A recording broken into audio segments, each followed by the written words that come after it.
Hello students of class 11th economics. बेटे जैसे कि आपको पता है कि मैंने आपको क्लास 12th की इकोनॉमिक्स इन एडवांस स्टार्ट करवा दी गई है, ठीक है, जिसमें बेटा हमने आपको समझा दिया था कि माइक्रो इकोनॉमिक्स क्या होती है और मैंने आपको डिफरेंस समझा दिया था माइक्रो एंड मैक्रो इकोनॉमिक्स का।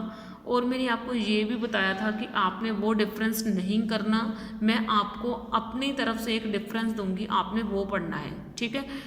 अब स्कोप पढ़ेंगे। स्कोप का मीनिंग ये है कि मैक्रो इकोनॉमिक्स का दायरा कितना बड़ा है, ठीक है। सिग्निफिकेंस में हम ये पढ़ेंगे कि इसके क्या क्या फ़ायदे हैं। स्कोप का मीनिंग ये है कि इसका दायरा कितना बड़ा है। सिग्निफिकेंस का मीनिंग है कि इसके जो हैं मतलब फ़ायदे क्या क्या हैं। अब देखो स्कोप में क्या है। Scope of macroeconomics refers to the field of study of macroeconomics. Macroeconomics के स्कोप का मीनिंग क्या है। Field of study of macroeconomics की हमने माइक्रो इकोनॉमिक्स के फील्ड की स्टडी करनी है। It include the following leading issues, यानी कि ये देखो इसमें ये वाले जो हैं चीज़ें इंक्लूड होती हैं। सबसे पहले है estimation of national income and related aggregate, क्योंकि मैक्रो इकोनॉमिक्स का मीनिंग क्या है, बहुत बड़ा लेवल, ठीक है। तो हम मैक्रो इकोनॉमिक्स के ज़रिए नेशनल इनकम और नेशनल इनकम से रिलेटेड चीज़ों के बारे में रीड कर सकते हैं, ठीक है। तो यानी कि नेशनल इनकम ऐसा नहीं है कि हमने एक पर्सन की इनकम पता करनी है, क्योंकि हम मैक्रो इकोनॉमिक्स पढ़ रहे हैं। मैक्रो मतलब बहुत बड़ा लेवल, तो हम पूरे देश की इनकम काउंट कर सकते हैं इसमें, ठीक है ना। रिलेटेड एग्रीगेट, अभी तक आपने माइक्रो इकोनॉमिक्स में सिर्फ एक पर्सन की डिमांड को पढ़ा है। मैक्रो इकोनॉमिक्स में हम सारे पर्सनस की डिमांड के बारे में पढ़ेंगे। तो macro economics starts with the concept of national income, कि जो मैक्रो इकोनॉमिक्स है वो नेशनल इकोनॉमिक्स इनकम के मेथड को फॉलो करता है। यानी कि मैक्रो इकोनॉमिक्स से हम बड़ा लेवल पढ़ते हैं ना, तो मैक्रो इकोनॉमिक्स से हम पूरी कंट्री की इनकम को कैसे काउंट करना है ये सीखेंगे। It deals with the definition and estimation of national income and it's related aggregates like GDP, ठीक है।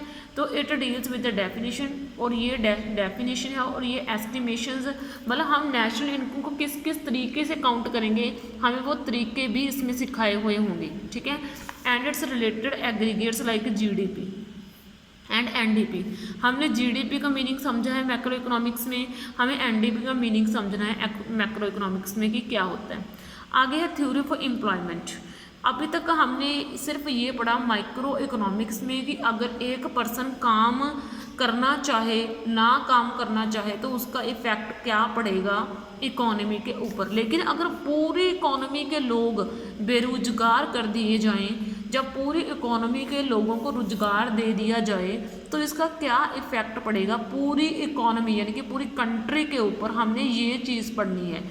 स्कोप का मीनिंग क्या है कि हम इसको कहाँ कहाँ पे यूज़ करते हैं, उसको स्कोप बोला जाता है, ठीक है। तो मैक्रो इकोनॉमिक्स स्टडी करता है theories related to employment, employment से रिलेटेड जो थ्योरीज होती हैं उनसे जो है स्टडी करता है, और unemployment in the economy. Keynesian theory of employment, जो केन्स एक ना इकोनॉमिस्ट का नाम है, उसकी एम्प्लॉयमेंट की थ्योरी है, इज़ ऑफ नोटिसेबल सिग्निफिकेंस, यानी कि उसने एक बहुत महत्वपूर्ण बातें हमारे सामने रखी हैं एम्प्लॉयमेंट को लेकर, ठीक है। वो हम आपको समझाएंगे, वो मैं अभी आपको यहाँ पे कुछ नहीं बताना चाहूँगी, आप आगे समझिएगा उस चीज़ को, ठीक है। फिलहाल हम ये यूज़ कर पढ़ रहे हैं कि मैक्रो इकोनॉमिक्स को हम कहाँ कहाँ पे यूज़ कर सकते हैं। थ्योरी ऑफ मनी, मनी यानी कि पैसा कैसे बनता है, पैसा कौन बनाता है, करेंसी कहाँ से छापी जाती है, करेंसी की कीमत कैसे बढ़ती और कम होती है, ये चीज़ हम पढ़ेंगे इस पूरी बुक में, ठीक है। Creation of money by the commercial bank is an important component of macroeconomics. तो पैसे को बनाना मैक्रो इकोनॉमिक्स का एक मेन कंपोनेंट है। Linked to it is a role of central bank of a country, ठीक है। तो हमने सेंट्रल बैंक का रोल भी पढ़ना है कि कंट्री में सेंट्रल बैंक का क्या रोल होता है, ठीक है। Is regulating the supply of money in the economy, ठीक है। तो आगे है number 4 theory of a general price level. Inflationary and deflationary gap, यानी कि बात सीधी सी है, अगर लोगों की डिमांड, पूरी इकोनॉमी के लोगों की डिमांड कम हो जाए, यानी कि पूरी इकोनॉमी के लोग किसी चीज़ को खरीदना बंद कर दे या फिर किसी चीज़ को बहुत ज़्यादा खरीदने लगे, तो उसका इकोनॉमी के ऊपर क्या इफ़ेक्ट पड़ेगा, ये भी हमने रीड करना है। ठीक है, यानी कि अगर पूरी इकोनॉमी के लोग किसी चीज़ को खरीदना बंद करें या फिर किसी चीज़ को लगातार खरीदते रहें, तो उसका पूरी इकोनॉमी के ऊपर क्या प्रभाव पड़ेगा, हमने इस चीज़ के बारे में रीड करना है। ठीक है, फिर हमने नंबर 5 के ऊपर रीड करना है रोल ऑफ द गवर्नमेंट। ठीक है, और गवर्नमेंट बजट, जो मैक्रो इकोनॉमिक्स स्टडी करता है कि जो गवर्नमेंट का बजट है वो इकोनॉमी के ऊपर कैसे प्रभाव डालता है, पूरे देश के ऊपर कैसे प्रभाव डालता है। अगर गवर्नमेंट का बचत, अगर गवर्नमेंट के खर्चे ज़्यादा हैं, आमदन कम है, तो इसका क्या प्रभाव पड़ेगा। अगर इनकम, खर्चे ज़्यादा हैं और इनकम कम है, तो इसका क्या प्रभाव पड़ेगा। हमने ये चीज़ें, मतलब जो बहुत बड़े लेवल की चीज़ें हैं ना, वो हमने मैक्रो इकोनॉमिक्स में स्टडी करनी है।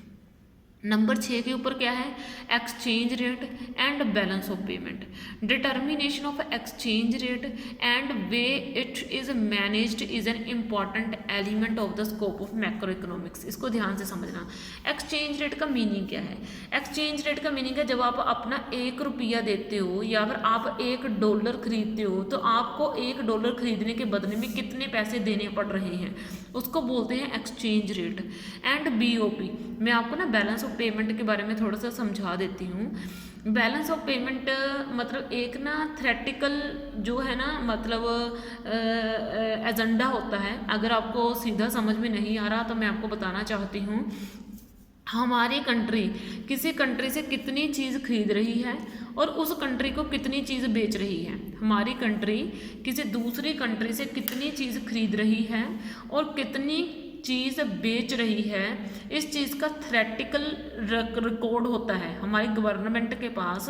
इस चीज़ का थ्रेटिकल रिकॉर्ड होता है, उसी रिकॉर्ड को BOP बोलते हैं, उसी रिकॉर्ड को बैलेंस ऑफ पेमेंट बोलते हैं। ठीक है, जो हमने दूसरी कंट्री को बेचा या फिर हमने दूसरी कंट्री से क्या लिया, हम उसका लिखती हिसाब किताब रखते हैं, उसको बैलेंस ऑफ पेमेंट बोला जाता है।